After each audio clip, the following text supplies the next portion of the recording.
So what I'm doing here is I'm creating parallel fractures within the branch. And it's winter time, so it's really hard to find anything that can really make good cordage. So what I'm doing is I'm creating cordage to be able to hold my tinder bundle together so I can light it. So I'm really thankful for this small branch.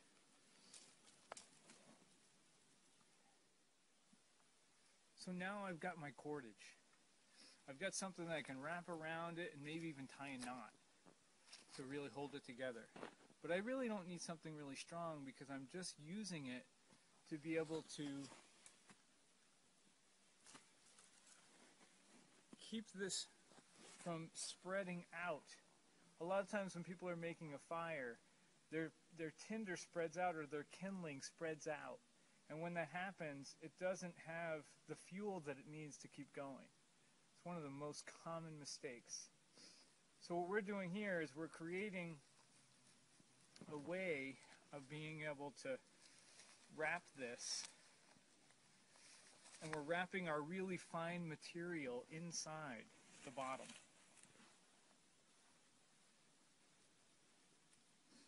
And this seems like a lot of extra work, but when you actually see how it helps you, you'll recognize that it's really not. Okay, so now we take our fine material here, and that's what we light first.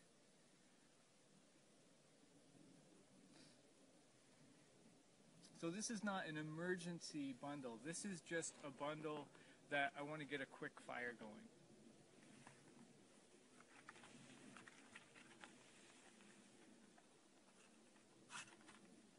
Notice that I'm not putting this on the ground.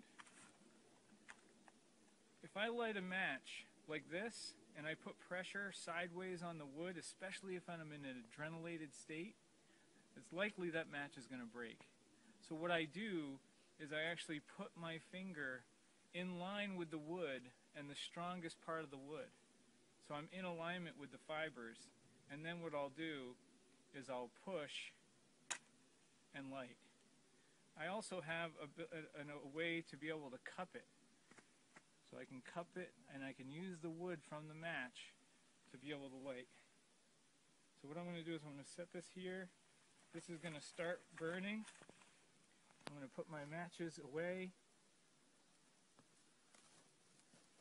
And I'm turning it so that it's burning the kindling. So once I get this established, see all that smoke that's billowing out? That's because this is completely covered in ice. So I'm holding this like this. I've got my green cordage in there so it's not going to burn through. I can also be resourceful while I'm right here, and I can grab a little bit of extra and put it right on there. So now this is starting to establish. So now, even if the wind comes up, right? Even if the wind comes up, I still have my fire. This is also still throwing off heat. And my hand is far enough away where I can actually control it. Now, I'm going to put my fire where I need it to go so it's safe when I'm in a forest like this. But this is just some of the techniques that we're going to share with you. And it's really important to have your fire skills down. So this is what you do in the wintertime for an emergency situation. Thanks a lot. Take care.